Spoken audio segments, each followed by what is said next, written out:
right, welcome back to the Built to Grow podcast. I'm your host, Tim Lyons, joined again in studio. Can't get rid of this guy. No. Randy Yangston, what's up, buddy? No, you cannot. I'm here. I'm at the seat. Are you just filling the void today? Yeah, I'm taking space for myself. No, we're ready to rock, man. Ready to rock. All right, couple quick announcements. You're probably going to start hearing some ads for the Growth Summit in Nashville. We are booked at the hotel. Put the deposit down the other day. Nice. Sheraton Hotel, downtown Nashville, just off of Broadway, walking distance to all of the things. We're taking it back to Nashville. It's been a few years. How many years has it been? 3 now? 3, yeah. 3 years. This will be a 3-year return to Nashville. It was an amazing event a couple years back. And September 4th through 6th, fitprogrowthsummit.com will get you to the landing page to purchase your super early bird, don't know the agenda tickets. Yeah. Okay. I think they're not even $200 right now. So like snag them while you can. Grab your whole crew and let's go. So that's happening. And we got some cool stuff happening with the Iron Circle, reopening enrollment January 15th. IronCircle.net. If you have interest in that, it's our biggest mastermind, right? So that's our highest level tier. The biggest players in the industry are in that group. Must be doing $30,000 a month in recurring revenue. That's the minimum to apply, right? Apply, correct. Yeah. Minimum to qualify for the Iron Circle. There you go. All right, so let's jump into the topic today. This one hits me right in the gut because this happened to me. I was having a call with one of our Iron Circle members, and he said, "Man, Tim, I feel like sometimes my clients don't want me to succeed." And I'm like, "What do you mean?" He's, "I'm getting snide comments and like I'm this big, big millionaire gym owner, and that, and they kind of like resent that type of person or whatever." And it's very interesting because I said, the more successful you get, the more technically they're haters. If you're being honest, yeah. The more haters you'll get. And it's interesting because it's an inward look at what's going on in their lives and how unsuccessful maybe they are, unhappy with their lives. But this happened to me right around 2015. Mm-hmm. I remember I was in the gym quite a bit still. This was, here we are in 2024, so 9 years ago.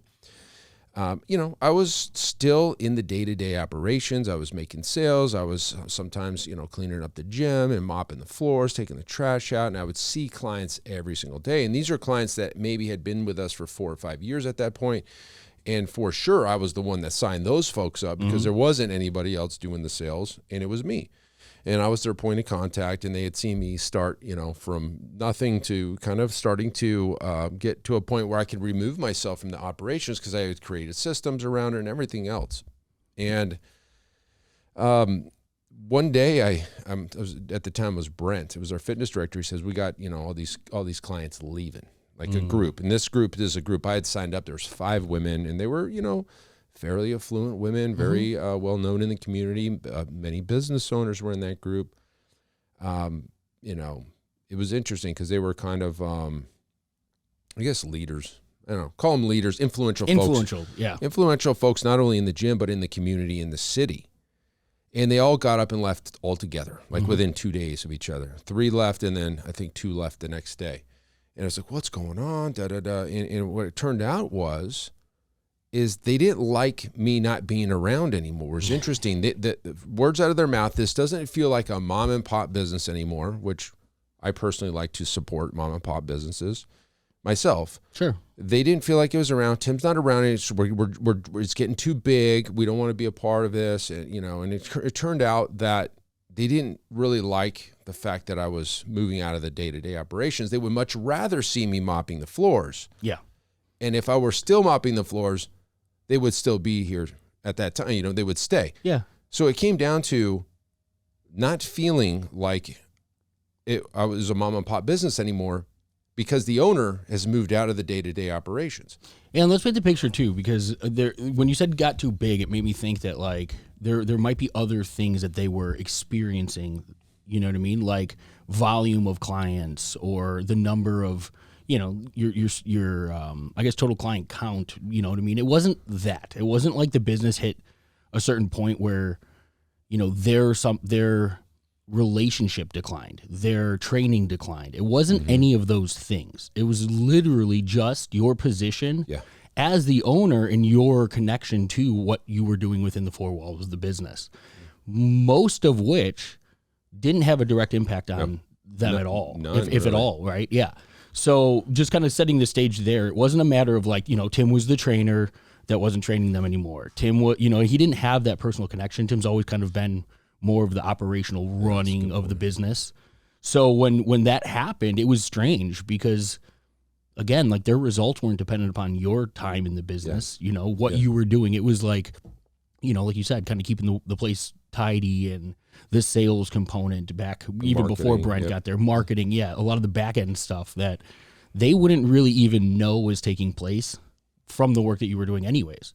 But seeing you then step out and just kind of limit your exposure to them almost in a way is really what kind of set the tone, set them off, I guess, in a way. You're correct. And so they all quit their membership. And to your point, yes, I wasn't the one training them. I could see possibly that being an issue. Sure, yeah. Maybe if I was training them every day and I'm not training them anymore, that might be even justified. Much like, a coach leaving. Yeah, that might even be justified. But this was the opposite of that. I had no day-to-day, interaction with them other than, hey, how you doing? How's it going? How's the kids? How's the business? Everything. It was very interesting. So it got me thinking for a minute here. Why would that happen? Why would a client be upset to see the gym owner be successful? And Corey said the same exact thing to me. He's like, I feel like they don't want me to be successful. They want me to see me fail.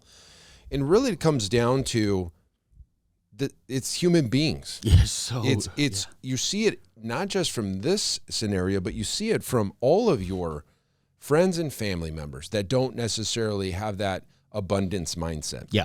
They have a very scarcity-based mindset that says, if you're doing good, that means I'm doing bad. That's the way they think. It's the wrong way to think. It's the fact opposite of the way you should think, in our opinion at least. And you see it even when you go out to dinner with your friends. This is something I've said a million times. I see this with my friends and my family. Back in the day when I would order something at a restaurant that was off the menu. Hey, can you do steamed broccoli with maybe do the salmon on the side, or no cream or no mayo or no this or no that. And they're over there eating the burger and the pizza and drinking the beers. Come on, man. What are you doing, man? What are you eating, cardboard? Come on, man. Eat this, eat that. Like, why does what I eat affect you? It doesn't. Not at all. Other than their own mindset. Yeah. So how is a gym owner being successful in their life, their career, their path, have any relationship to you, gym client, you, family member, you, friend, other than it's a self-reflection of themselves and how they're not doing the things in their life they want to do or should be doing. Therefore, it shines a light on themselves, and they don't want to admit it, and you're the bad guy. That's what it comes down to. Absolutely. And, as you're saying that, too, like, it goes even further. I mean, I'm thinking even with gym owners and other gym owners, you know what I mean? Like, there's resentment around the success of other business owners if you're not doing it yourself. I mean, like, to your point, this is a human nature characteristic, the crabs in a bucket mentality, right? For those of you who aren't aware, right? Like, if you throw crabs in a bucket, that one that gets the edge and tries to climb out, the other ones start to claw back at it, right? Either use it to get ahead themselves or pull it back down. And, I think some of it is kind of like the law of averages, right? Nobody wants to be, like, outliers are not the norm, success and all of those different things that people strive to succeed. You have to break through societal norms in order to do it. And you're going to take arrows from every direction. You're going to take it from the family, whether it's missed dinners or missed opportunities, or working a little bit on the weekends. What are you doing? Or take a vacation, telling you how to do your life. Yeah, exactly. Yeah. And all of those things, like you have to become a little bit callous when it comes to owning a business. You're going to hear it from clients. You're going to hear it from friends and family. You're going to hear it from other business owners that are envious. Success is not easy, but it's a hell of a better choice of which hard to choose than it is just, going with the status quo and finding yourself somewhere in the mix. Yeah, and I mean, be honest with you, you're going to have to lose some friends, and you're going to probably have to lose some family. Yeah, I mean, not lose them, but like not be around them. And I'll give you a weird example, totally weird, a little off topic, but this was this last weekend I was at dinner. A friend of ours, Yeah. mutual friend. Family, daughter was there. I had my aunt in town and, a friend or whatever. And I'm sitting at dinner and I'm listening to the conversation. Yes, my 12-year-old daughter's there, and, a lot of the conversation is going through her, how she's doing and all this stuff. And I'm like feeling myself step further or further away from the table and kind of like zone out. I'm like, why would that? Why? And I realized I was doing this at the time. I'm like, why am I zoning out right now? What is going on? And, no offense to anybody, just the level of conversation wasn't up to my, I guess, intellect, and I was getting annoyed. I don't know what it was. Yeah. The topics, it was so weird. And like, people are listening to this right now, like, you're an ass, Tim. No, I didn't let anybody see it other than maybe on my face. I'm just like, I need higher level Stimulation, conversation. yeah. I need higher level conversation. And when you get to a certain point that you're going to have to change your group and join different groups and different masterminds and whatever it is, new group of friends. I mean, I couldn't extract anything out of this conversation other than surface level. Yeah. It's surface level stuff. And I'm talking about this AI conference I'm going to next week. And I'm talking about how I can take a picture of this menu and get the macronutrients. And they're just like, they have no clue what I'm talking about. And I'm over here like super interested in this, and that they were feeling the same way I was feeling with my conversation versus theirs. Yeah, it was too high level for. And I want to talk about this stuff, and I don't have anybody to speak to it, at least at that particular dinner. And so the same thing goes when you're moving on up levels in your life. You're probably gonna have to leave some people behind. Doesn't mean you can't be nice to them and be friends with them and stuff, but like hanging out with them on a regular basis is just going to pull you down. Mm-hmm. And it's the crabs in the bucket. It's not intentional. No. It's not intentional. This is my own family. It's not intentional. They're not trying, hey, bring Tim down. It's just, it needs to be, I need a different group. Well, I think a lot of it comes back to the operating system that each, the individuals have, right? As a high performer, we thrive off of progression, off of the challenge, off of doing more than just getting by. And we seek those opportunities, right? You want a challenging conversation. You want a higher level of intellect in every bit of what you're discussing, because that's where we see the wins. You know what I mean? When you're constantly positioning yourself around all of that, I mean, 99% of what we do for a living is problem solving. And if we don't have a problem to solve, if we don't have that next thing to contribute, often, you get kind of turned off to it. I don't necessarily turned off, but just like almost like you don't have something to contribute, in those realms, which I think at the end of the day could be a good thing, when you do find yourself in the right environment and you have all of the opportunity to share and discuss. But it is a choice, right? Like you said, you're not eliminating all of that entirely. You're just limiting how much of your time is spent doing those things. You can extrapolate, you can expand it over to, your free time, or how you spend, how you spend your free time, Are you the one that runs away from everything, grabs a six-pack and just stares and watch football, or TV, garbage TV or whatever for hours on end? Probably not. You know what I mean? You're going to find your downtime leads to, how do I make more for myself? How do I watch YouTube videos, learn something new, buy a course? Yep, exactly. I do it all the time. Read. It's a weird thing. I sign up for these things. I watch videos. I don't know. It's me about myself doing it, and I think it's just part of stimulation, right? Mm-hmm. Yes, I can zone out like anybody else and watch the news or the Netflix or whatever, but like, I'm not really getting anything done. This isn't doing anything for me. So I guess the point of this whole kind of thing is it's like, what's your circle look like? Are people mad that you're being successful? Are you getting the snide comments? I've heard that too. Oh, millionaire gym owner, millionaire this, the big timer, this, that. Like, what does that mean? I mean, it means, sorry, I'm working my ass off to get to a certain point, and that's a bad thing. Like what? Like when you peel the skin off of this thing, it's like, that's what you're mad at? Exactly. What you're upset about? That's what your comments are coming from? And to your point, I don't think they don't even realize. Yeah. You know what I mean? It's not like they're shooting holes and trying to keep you where you're at. It's just the fact that there's now a disconnect between what they're thinking and how they think and what your interest and how you think. That's why I think the Iron Circle is so powerful. It's like, I want everybody to win. Yep. And I say this every single time I get a chance to, is I want people in the Iron Circle to do better than me. That I don't want them I think this would be the opposite in some of the other groups out there, like the founders of these operations don't want to see their students do better. Yeah, they're afraid. But like, because then it deems them lesser than. I don't know. Like, to me, it doesn't matter. All I want them to do is win. I'll throw my numbers out there, and I'm sure at least one of these guys, I know one gym is doing better than me here.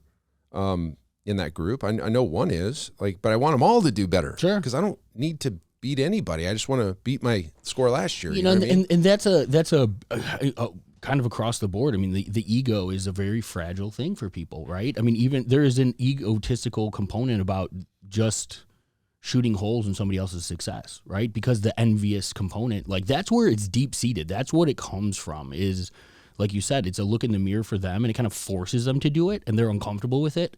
Therefore, you know, that's why they shoot those holes, or that's why they unfortunately try to bring people back down, is because of the void they're trying to fill with themselves. Yeah. But, I mean, it is what it is, right? Like, there's, just because somebody else is successful doesn't mean you're any less than. The haves and the have-nots, yeah. And I would even take that all the way down to your guy across the street from your gym. Just because that guy's successful doesn't mean you're less successful. Because there's only so many people that can go to his gym and your gym. Like, you're going to have, like, do you need another 100 people? Is there 5,000 in your 1 mile radius? You only need 100. Like, What are we really talking about here? And there, you know, you get people that are stuck in the competition, right? And there are gym owners that 100% believe that they are stuck where they're at because the guy across the street is successful. One of my first coaches taught me you cannot operate in the competitive and the creative plane at the same time. If you're thinking about what your competition's doing, it's a reactive state. Your focus is now on the limitations set by somebody else, right? The success that somebody else is doing, you're now focused 100% on that. If you shifted away from that and you put all of that same time and attention and effort towards what you were doing in order to be the best version of you, your business, whatever it may be, drop that competition component, focus on the creative. What do I need to do to be the best for this?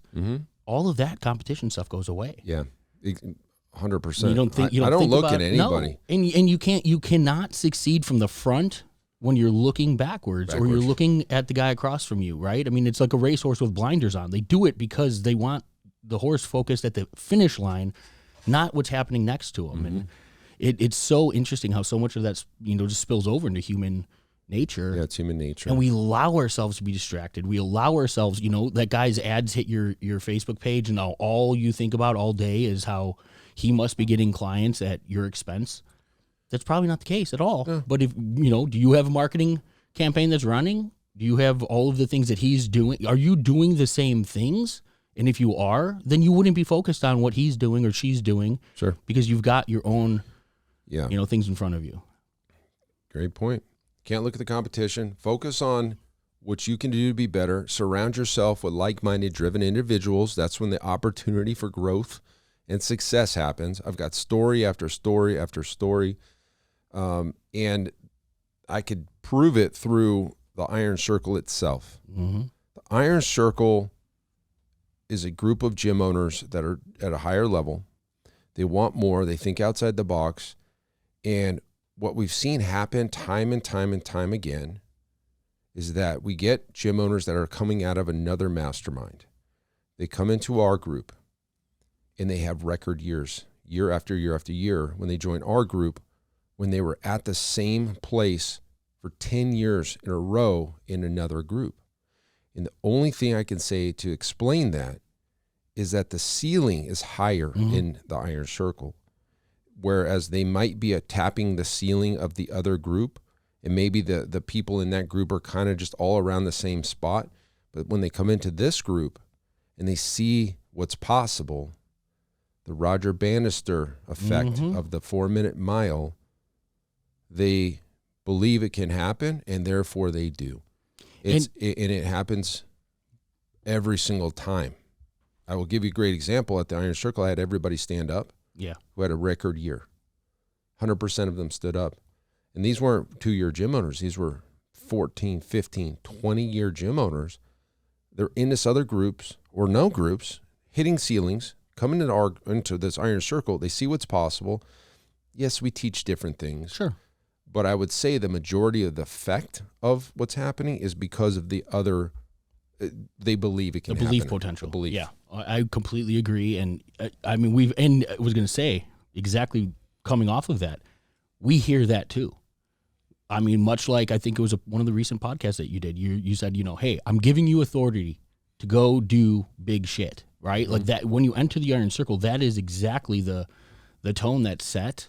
And then when you hear others doing it and you have belief that it's possible now, all of that, they pour that into their own cup, and now they're seeing and feeling and experiencing the same exact result. If you can do it, I can do it. Yeah, it becomes real. It becomes real as opposed to like sitting. And I think some of that's the proximity and the community effect, right? Like we all see other gyms doing incredible things, but you don't know why, you don't know how, you don't know what they're doing. When you're sitting next to them and they're giving you the playbook that they're running, with again back to the non-egotistical component, right? They want you to see you win as well, because it's not a competitive environment. I mean, I don't think we could say more about it than the fact that, one of our closest competitors to this gym is a member of our group. If we wanted to keep things from everybody else and be, to your point, like ensure that, your gym was the pinnacle of success in that group and hold everything else at reserve, we wouldn't be able to do things like that. But all of that's off the table. And it is literally just purely an environment for anyone to win. Yeah, and that's the way a mastermind should be. That's kind of the point. So, listen, guys, it's going to happen eventually. The harder you work in this business, the more success you're going to find yourself in. Hard work makes things lucky, right? Yeah, the more lucky you get, the harder. I correct my friends if they call me lucky.